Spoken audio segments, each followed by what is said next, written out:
नमस्कार, आप सभी को राम राम। आप सभी आई थिंक अच्छे होंगे और इस वक्त मैं जोधपुर मौजूद हूँ। जोधपुर का एक ऐसा परिवार, राम सिंह बिश्नोई का परिवार, जो राम सिंह बिश्नोई थे, कांग्रेस के कद्दावर नेताओं में उनकी गिनती हुआ करती थी और बड़े कद्दावर नेता थे राम सिंह बिश्नोई।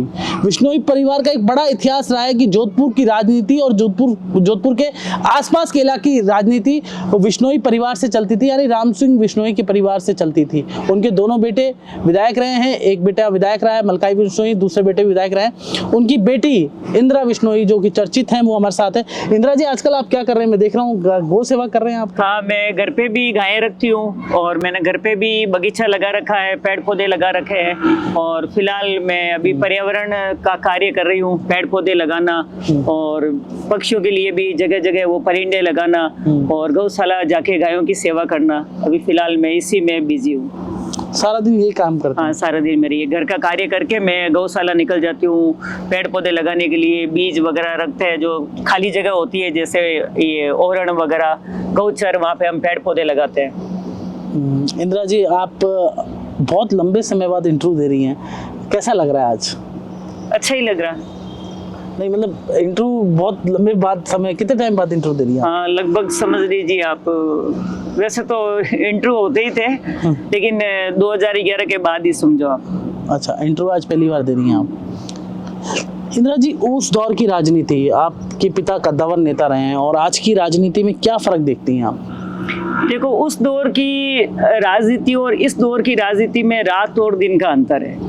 उस दौर की राजनीति में जो जनप्रतिनिधि होते थे, एमएलए और एमपी, उन लोगों में मतलब कार्य कराने की क्षमता बहुत ज़्यादा होती थी और उन पे अफसरशाही हावी नहीं थी, क्योंकि वो लोग ऐसे थे कि पहले काम करवाते थे और फिर उसकी वो निकालते थे कि भाई बाद में ये पहले सड़क बनवा देते थे, पहले पाइपलाइनें बिछवा देते थे। मेरे पिताजी का जहाँ तक मैं बता रही हूँ, और पिताजी के समय जो भी नेता थे सारे कद्दावर नेता थे। जोधपुर के हमारे परसा मदेना थे, के सिंह राठौड़ थे, मान सिंह देवड़ा थे, जो भी नेता थे जोधपुर के सारे ही कद्दावर नेता थे। और भी उदयपुर के हैं आपके वो ओला साहब है, सारे उस समय के कद्दावर नेता ही थे। और आज के नेताओं में मैंने ये देखा है कि उन पे अफसरशाही इतनी हावी है कि उनके कहने से कोई वर्क ही नहीं हो रहा है।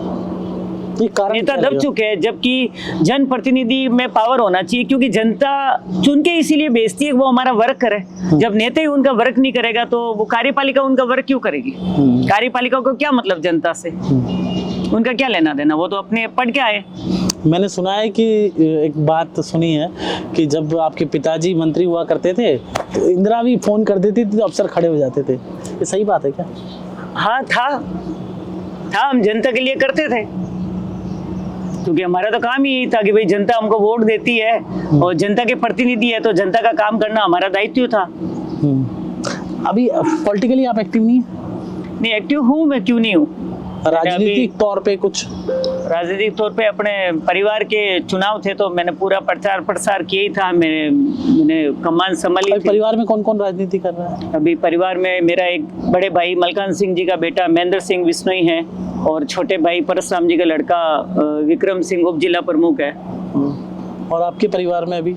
नहीं, मेरे परिवार में तो कोई नहीं है, मैं ही हूँ, लेकिन बिना पद की राजनीति करती हूँ। बिना पद की कैसी राजनीति अभी भी चलती है आपकी? मेरी वैसी चलती है। एक एमएलए चलाता होती, मैं ही क्या जादू है जोधपुर के पानी में? जादू की नहीं है बात, काम कराने की क्षमता है, उससे काम करवा लेते हैं। जोधपुर के पानी में हमारे भाव जनता की सेवा करने के, और ये बात सबको पता है कि हम सेवा के भाव से काम करते हैं। आज तक मेरे पिताजी ईमानदार है, मेरे भाई ईमानदार है, मेरा भतीजा ईमानदार है, तो हमारी ईमानदारी की वजह से कोई भी अफसरशाही हम पे हावी नहीं होती है, हमारा काम सबसे पहले करती है। तो आपको लगता है ईमानदारी का आपको कहीं ना कहीं खामियाजा उठाना पड़ा?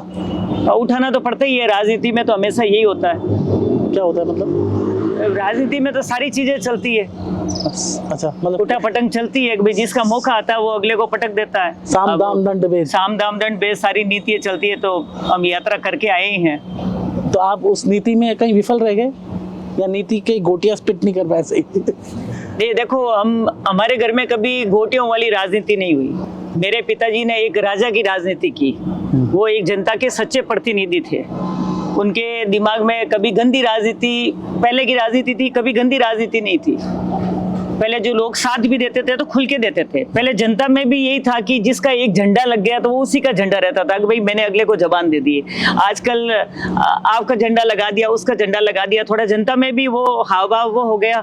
तो नेता भी वैसे दमखम नहीं रहे। समय के साथ लोगों में थोड़ा हल्कापन तो आ ही रहा है हर चीज में।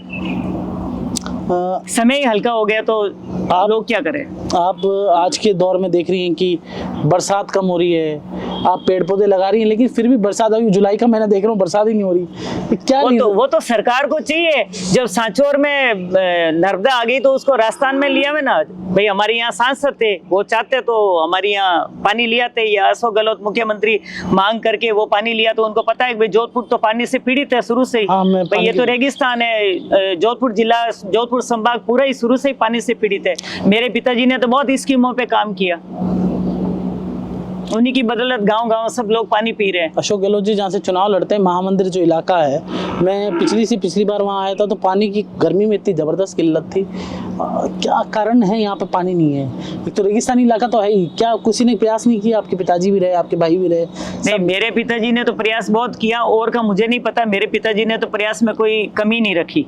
उन्होंने PhD विभाग लिए ही इसलिए था कि जैसे हम गाँव में प्रचार में जाते थे तो गाँव में सब जगह पानी की मांग रहती थी, क्योंकि हर गांव में पशु है, पक्षी है, तो सबको पानी तो सबको चाहिए। पानी प्रथम आवश्यकता है, हवा और पानी तो प्रथम आवश्यकता है। इंदिरा जी, सरकार को चाहिए कि भारत में सबसे रेगिस्तानी इलाका ही यही है जहाँ पे पूरा वर्ल्ड आता है। भाई जोधपुर इलाका ऐसा जहाँ पे पूरा वर्ल्ड आता है, तो इनको तो पानी की व्यवस्था करनी चाहिए। आज जो गर्मी पड़ रही, इस हालात में अगर गर्मी रही तो थोड़े दिन बाद तो मवेशी और इंसान सारे ही मर जाएंगे, कोई नहीं बचेगा, पक्षी तो देखने को नहीं मिलेंगे। आप किसी पार्टी में नहीं है इंदिरा जी, लेकिन आपका जो परिवार है वो कांग्रेस में रहा है। वर्तमान की कांग्रेस में गहलोत पायलट में से आप किसे बेहतर मानती हैं? मतलब कौन आपको अच्छा लगता है कि यार ये इसकी स्टाइल पसंद है राजनीति की? देखो, मैं दोनों, मेरे लिए तो दोनों बराबर है। मैं किसी के बारे में कुछ नहीं कहूंगी। अशोक जी भी बहुत अच्छे हैं, पायलट भी अपनी जगह बहुत अच्छे हैं। हाँ। पायलट का स्टाइल जो जिस तरह से उसने लीडरशिप खड़ी की है, जिस तरह से लीडर्स को बनाया है। देखो, राजनीति में तो जितने अशोक गहलोत माहिर है उतना तो शायद अशोक जी जितने माहिर है उतना कोई माहिर नहीं है। हाँ। क्योंकि उन्होंने काम भी बहुत किया। ये बात नहीं है कि अशोक जी ने काम नहीं किया, अशोक जी ने बहुत काम किया। काम के बावजूद भी फिर सीटें भी अच्छी लाए वो। और सचिन पायलट का है तो सचिन पायलट अपनी जगह वो भी सही है, वो युवाओं के लिए अच्छे हैं। अभी सचिन पायलट के पास मौका है, भविष्य में वो CM बनेंगे तब उनको भी देख लेंगे। आपको लगता है बनेंगे? हाँ, क्यों नहीं बनेंगे? अगर कांग्रेस की सरकार आएगी तो भविष्य में बनेंगे। अच्छा, लीडरशिप नहीं खड़ी हो रही है, दोनों की बनती नहीं है। आपको लगा कि ये आपस में कांग्रेस के नेताओं की नहीं बनने के कारण सरकार नहीं आई, रिपीट हो जाती? नहीं तो ये तो देखो सब जगह होता है। अगर कांग्रेस में भी ऐसा है तो उसमें भी 5-10 सीटें खो देते हैं। बीजेपी में यही था। बीजेपी ने अगर 5-10 सीटें खोई है सांसद की तो वो भी आपसी मतभेद की वजह से खोई है। ये बीजेपी अभी आपको वैचारिक रूप से कौन सी पार्टी अच्छी लगती है? क्या आपका मन दिमाग कहाँ कहता है? फिलहाल मैं कोई पार्टी में नहीं हूँ। सारी पार्टियां आपकी? सब पार्टियां मेरी, मैं कोई पार्टी में नहीं हूँ। अच्छा, आपका अभी शुरू से देखो, मैं मेरे पिताजी का प्रचार प्रसार किया, अशोक जी का किया, मेरे भाइयों का किया, भतीजे का किया, और व्यक्तिगत अगर किसी का कोई अच्छा होता तो मैं कर ही देती हूँ। लेकिन इंदिरा जी, आप उस दिन शादी में मिले थे, आप लोग विष्णु इतना सोना क्यों पहनते हो? समझ नहीं आता मुझे तो। वो क्या राज है इसके पीछे? विष्णु पैसा ज्यादा है क्या? नहीं, बात पैसे की नहीं है। हमारे विष्णु कास्टिज्म में सोना पहनने का रिवाज है। अच्छा, 2-2 किलो, 4-4 किलो,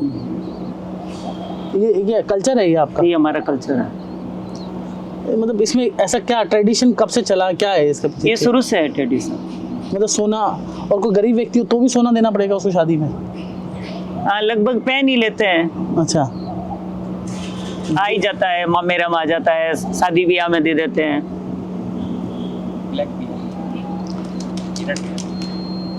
हिरणों के पीछे एक विष्णुई समाज की एक कहानी जुड़ी है।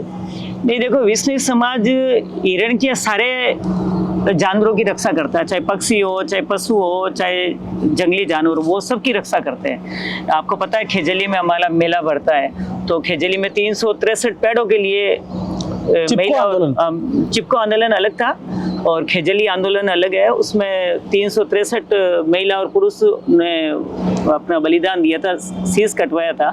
तो जीव रक्षा के लिए विश्नोई बहुत आतुर रहते हैं और हमेशा मतलब कहीं भी उनको।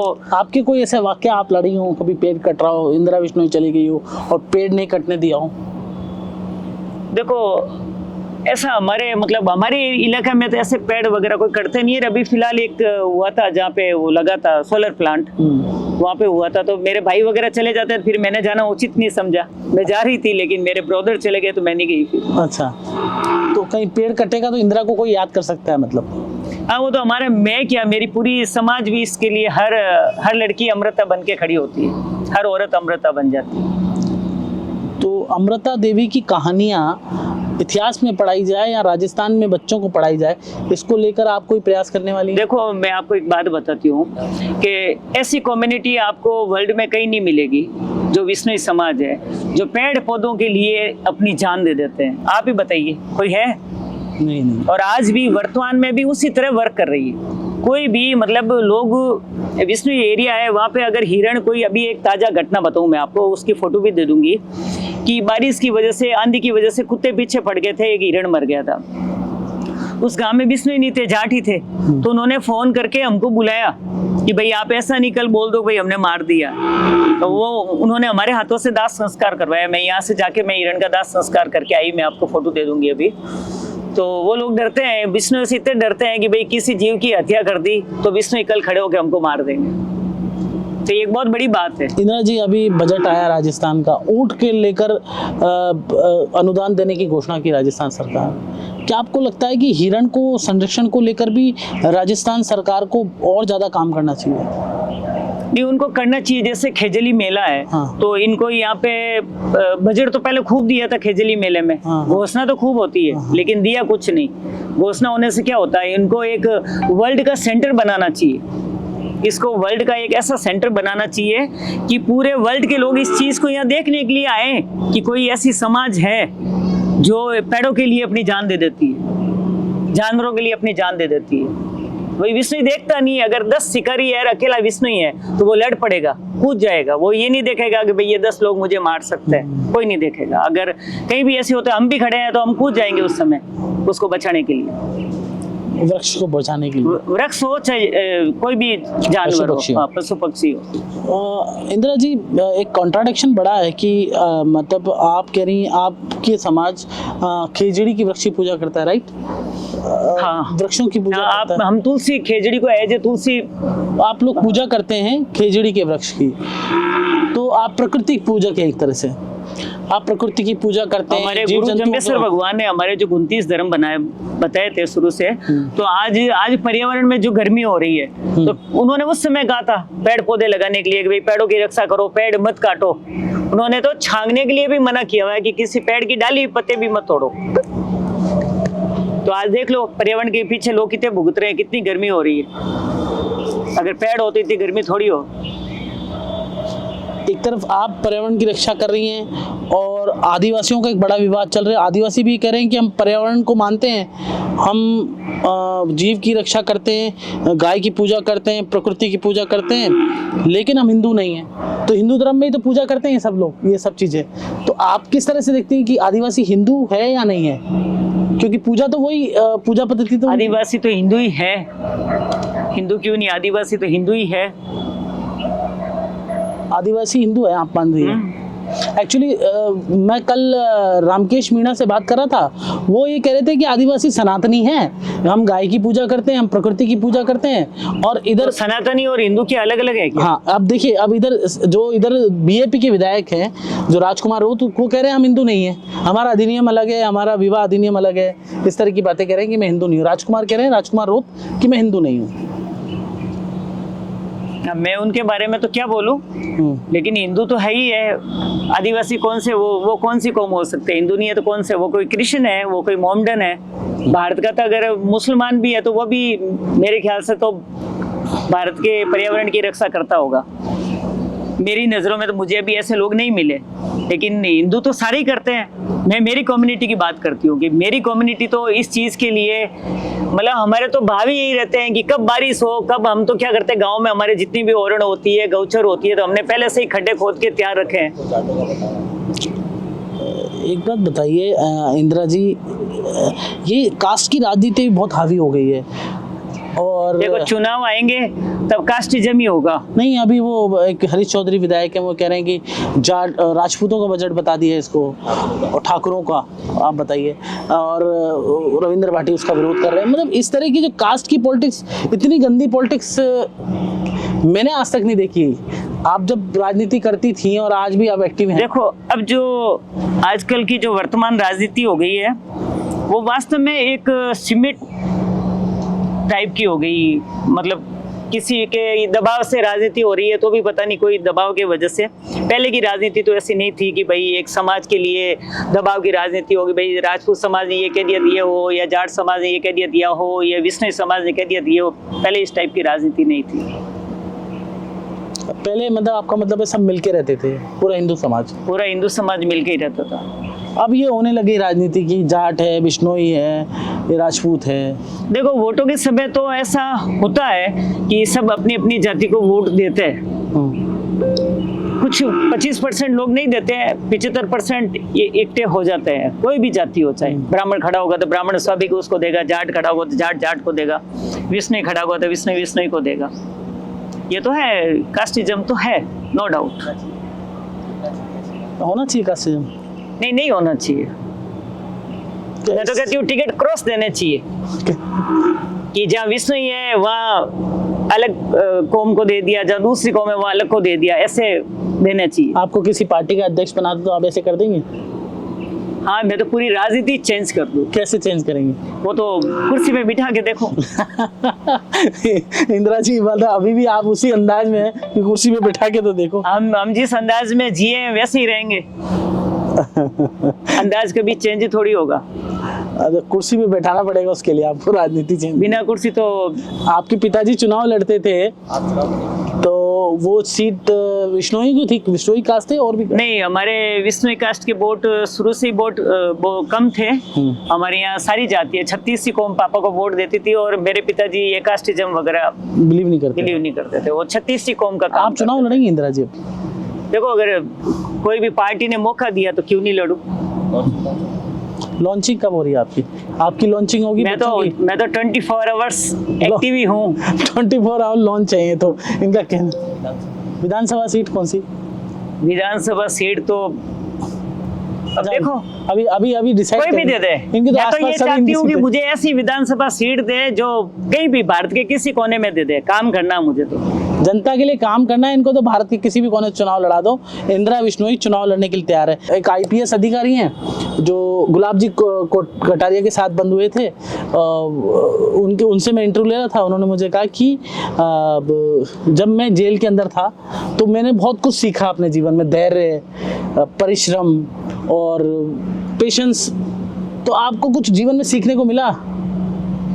ये जो चुप बैठी हूँ मैं, ये वहीं से तो सीख के आई हूँ, नहीं तो मैं चुप रहने वालों में थोड़ी थी। मतलब जो पेशेंस आया आपको, पहले नहीं था पेशेंस? बिल्कुल नहीं। पहले कैसे थी इंदिरा? पहले बहुत क्रांतिकारी टाइप की थी मैं।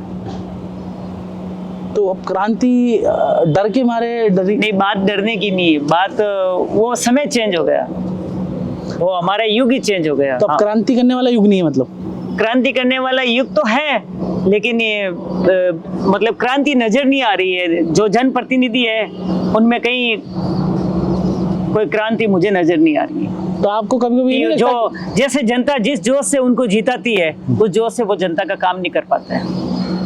कारण क्या है इसके पीछे? कारण तो अफसर सही काम नहीं करती, वो ज्यादा हावी है उन पे। तो इस पे लगाम कैसे लगेगी अब सच्चाई पे? मतलब जो सीनियर लीडर हैं, अगर आपका इंटरव्यू देखे तो लगाम कैसे लगा? आपके पिताजी कैसे लगा देते? मेरे पिताजी के तो रिलेशन ही बहुत अच्छे थे अधिकारियों से। पिताजी ने कभी उन पे दबाव नहीं बनाया। उनके रिलेशन ही ऐसे थे कि आज भी सब अफसर याद करते हैं कि साहब तो साहब भी थे। अपन कभी किसी को परेशान नहीं किया, कभी किसी की ट्रांसफर नहीं की कि भाई ये कांग्रेस है, ये बीजेपी है, इसको हटा दिया जाए। पापा कहते नहीं, क्या कांग्रेस क्या बीजेपी, किसी को नहीं हटाते थे।